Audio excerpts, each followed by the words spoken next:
दोस्तों, ईवीएम के जगह पे बैलेट पेपर से चुनाव होते हैं। बहुजन समाज पार्टी ने पंजाब में किया ऐतिहासिक जीत दर्ज, जिसको लेकर के तमाम जो जातिवादी पार्टियां हैं, जो बहुजन समाज पार्टी के विरोधी दल हैं, वो सारे के सारे लोग की जो आंखें हैं वह खुली की खुली रह गई है। वो तमाम लोग सोचने लगे कि हाँ, अगर सही मायने में अगर इलेक्ट्रॉनिक वोटिंग मशीन यानी ईवीएम से ना चुनाव करा करके, इलेक्ट्रॉनिक वोटिंग मशीन को हटा करके अगर बैलेट पेपर से चुनाव कराया जाता तो बीजेपी और कांग्रेस का क्या हाल होता, उसकी आप अंदाज़ा नहीं लगा सकते। फिलहाल बता दो आपको कि बहुजन समाज पार्टी ने एक ऐसा ऐतिहासिक जीत दर्ज किया है और इतना सीटें जीता है, जिसको लेकर के जो तमाम लोग कल तक कहते थे कि बीएसपी का पावर ही क्या है, लेकिन जैसे ही ईवीएम के जगह पर बैलेट पेपर से चुनाव हुआ और उसके बाद बहुजन समाज पार्टी अपना ताकत दिखाने का काम किया है।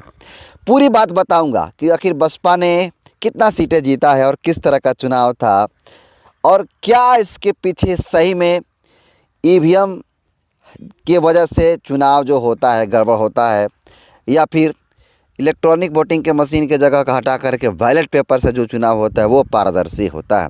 इस वीडियो में पूरी खबर बताने वाला हूँ। दूसरी खबर भी है, दूसरी खबर की तरफ चलते हैं।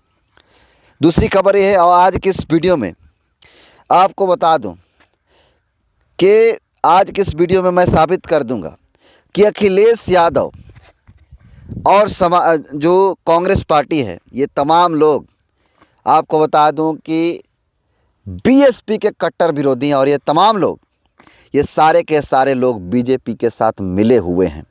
और आपको साबित कर दूंगा कि कांग्रेस ही भाजपा है और भाजपा ही कांग्रेस है, और साथ ही साथ उसका लटकन जो है वो समाजवादी पार्टी है। तो आज किस वीडियो में इस चीज़ को बताने वाला हूं, इन दोनों खबरों के बारे में बताऊं, समझाऊं, एनालिसिस करूं, प्रूफ के साथ बात करूं। उससे पहले चैनल पर आए नए दर्शकों को अपना परिचय दे देता हूं। नमस्कार, मेरा नाम हरेंद्र बसंत है और आप देखना शुरू कर चुके हैं धम्मा भारत टीवी। देखिए, वीडियो शुरू करने से पहले हम चाहेंगे कि आप वीडियो को लाइक करते हुए चलेंगे, अपना फीडबैक देते हुए चलेंगे। चलिए खबर की तरफ बढ़ते हैं। देखिए, आपको बता दूं कि अभी हाल ही में 26 मई को पंजाब निकाय चुनाव, लोकल बॉडी इलेक्शन चुनाव हुए, वोटिंग हुए, और उस वोटिंग के बाद, लोकल बॉडी इलेक्शन होने के बाद आपको बता दूं कि बहुजन समाज पार्टी का भी पंजाब के अंदर दबदबा रहा, और उस दबदबा की वजह से मैं आपको बताते चलूं कि जो दबदबा सही मायने में होता है वो दबदबा बनाने का काम किया बहुजन समाज पार्टी ने। जी हाँ, आपको बताते चलूँ कि पंजाब के अंदर लोकल बॉडी इलेक्शन का चुनाव हुआ, और आपको बता दूं कि ये चुनाव 26 मई 2026 को थे, जिसे पंजाब के 105 शहरी निकायों यानी नगर निगमों, नगर परिषदों और नगर पंचायतों के लिए मतदान हुआ। और इसके साथ ही साथ आपको बता दूं कि 29 मई 2026 को इसका जो है रिजल्ट आने का काम किया। लेकिन आपको जानकारी के लिए बता दूं कि ये तमाम लोग सवाल पूछ रहे हैं कि बहुजन समाज पार्टी ने कितना सीटें जीतने का काम किया। दरअसल आपको बता दूं कि बहुजन समाज पार्टी वोटिंग होने से पहले, जी हाँ, वोटिंग होने से पहले ही दो प्रत्याशी जीतने का काम किया, और वो भी निर्विरोध। यानी बहुजन समाज पार्टी दो ऐसे नगर परिषद रहे हैं जहाँ पे बहुजन समाज पार्टी के विपक्ष में कोई सामने खड़ा ही नहीं हुआ। ये तमाम लोग धरे के धरे रह गए, और बहुजन समाज पार्टी ने 2 सीटें निर्विरोध जीतने का काम किया। और साथ ही साथ आपको बता दूं कि सबसे बड़ी खबर यह है कि जो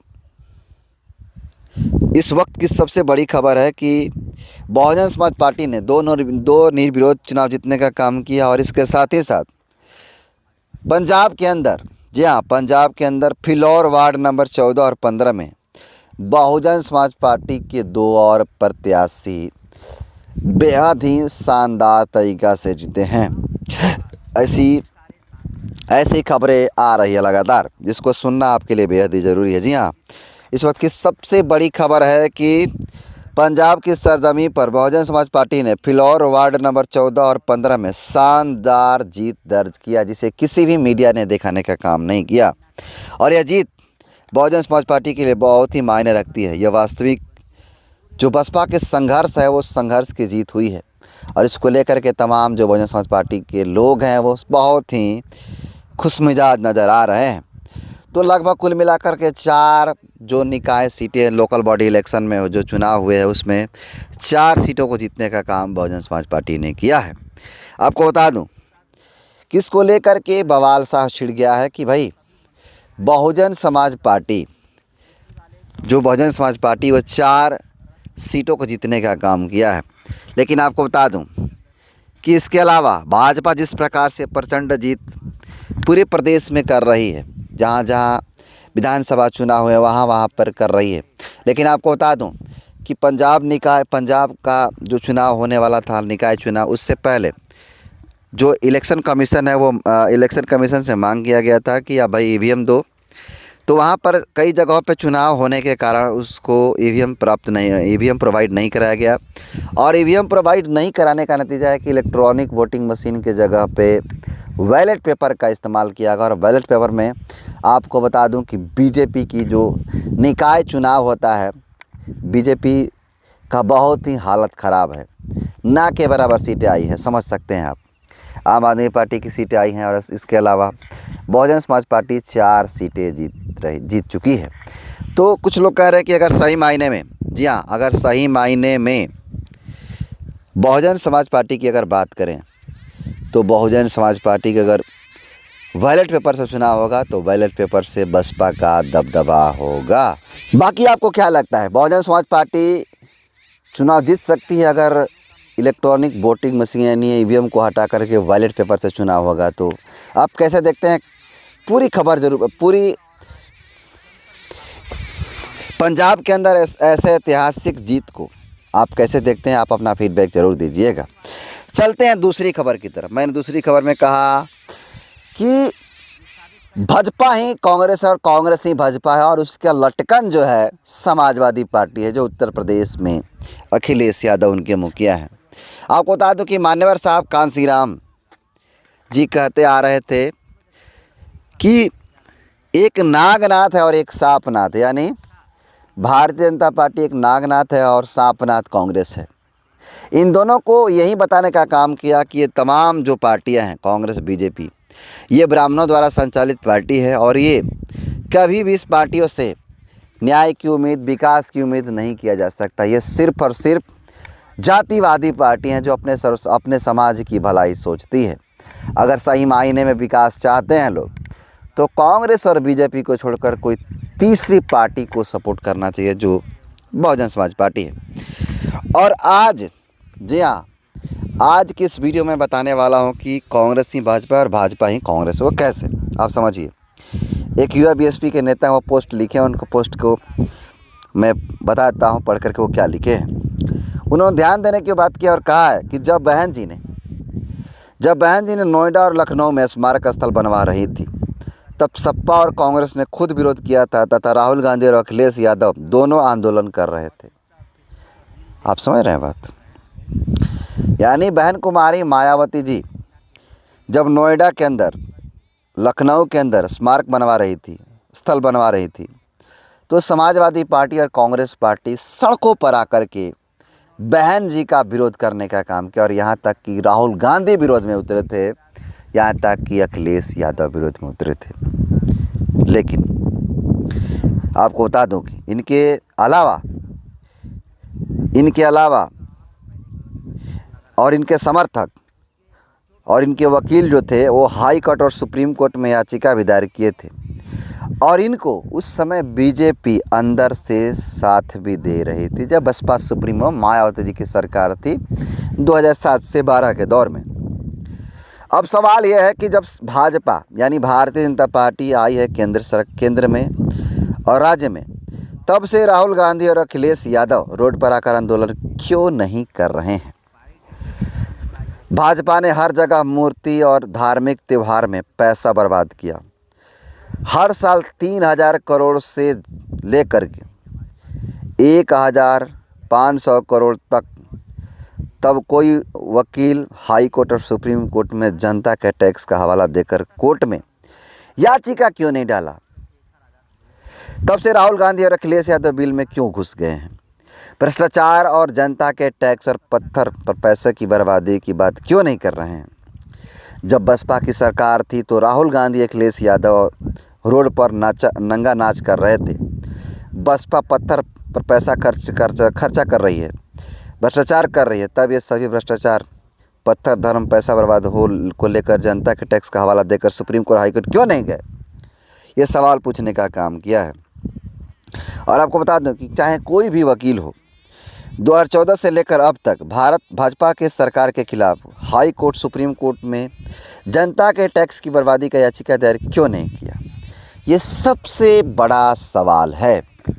ये बसपा नेता का कहना है कि भाई, जब बसपा सुप्रीमो मायावती जी, जब उनका शासनकाल चल रहा था 7 से 12 के दौर में, जब मायावती जी नोएडा के अंदर, लखनऊ के अंदर और उत्तर प्रदेश के कई अलग अलग जगहों पे पार्क बनाने का काम किया, तो उस समय अखिलेश यादव और समाजवादी पार्टी की पूरी टीम, कांग्रेस पार्टी और उनकी पूरी टीम, सब लोग सड़कों पे उतरे थे जब मायावती जी बहुजनों के हित में काम कर रही थी। और भारतीय जनता पार्टी इनको अंदर से सपोर्ट कर रही थी। लेकिन केंद्र में भारतीय जनता पार्टी की आज सरकार है 2014 से लेकर के अब तक। और आपको बता दूं कि 17 के बाद उत्तर प्रदेश में भारतीय जनता पार्टी की ही सरकार है, एनडीए की सरकार है। अब सवाल ये है, लाजिमी उठ रहा है कि भाई अब मंदिरों पर खर्चा कर रही है। और आपको बता दूं कि जो प्रेरणा स्थल बनाया गया अभी आपको बता दूं कि देश के अंदर कई राज्यों में, लखनऊ के अंदर ही बनाया गया, उत्तर प्रदेश के अंदर ही बनाया गया भारतीय जनता पार्टी के द्वारा, जिसमें पटेल और अन्य लोगों का मूर्तियाँ लगी है। तब कांग्रेस पार्टी, अखिलेश यादव सड़कों पे क्यों नहीं उतरे हैं? क्यों नहीं कह रहे हैं? चाहे इनके तमाम जो घटक दल हैं वो क्यों नहीं सामने आ रहे हैं? क्यों नहीं सड़कों पर उतर कर इनका विरोध करें? क्यों नहीं सुप्रीम कोर्ट और हाई कोर्ट में याचिका दायर कर रहे हैं कि ये जनता का टैक्स की बर्बादी हो रही है? इसका मतलब साफ है कि कांग्रेस और समाजवादी पार्टी, ये सारे के सारे लोग भारतीय जनता पार्टी के बी टीम हैं। और ये लोग आरोप लगाते हैं बसपा पे। सच बताऊं आपको तो कांग्रेस ही भाजपा है, भाजपा ही कांग्रेस, और उसका लटकन बने हैं अखिलेश यादव, जो कभी कभी पीडीए की बात करते हैं लेकिन ज़मीन पे ऐसा कुछ नहीं है। बाकी आज की इस वीडियो में मैंने 2 बड़ी खबरों पर चर्चा की। पहले जीत की और दूसरी समाजवादी पार्टी, कांग्रेस पार्टी, ये सारे के सारे लोग बीजेपी से अटैच हैं। और सोचिए ना, ये दिन भर गाली देंगे भारतीय जनता पार्टी को और कल गुलदस्ता लेकर के इनके लोग कभी मोदी से मिलेंगे, तो कभी अमित शाह से मिलेंगे, तो कभी जेपी नड्डा से मिलेंगे, तो कभी दूसरे से मिलेंगे। और ये विरोध करते हैं और कहते हैं कि मायावती जी बीजेपी की बी टीम है। आपने जब मायावती जी के साथ अलायंस था, बसपा के साथ अलायंस था, उस समय की तस्वीरों के अलावा कभी आप मोदी योगी के साथ तस्वीर दिखेंगे क्या? मायावती जी का दिखाइए। अगर आप दिखाएंगे तो मैं मान जाऊंगा कि भारतीय जो बसपा है बीजेपी की बी टीम है, अन्यथा इस बात कहना बंद करिए आप। बाकी इन दोनों खबरों को कैसे देखते हैं, अपना फीडबैक जरूर दीजिएगा। बहुत बहुत धन्यवाद।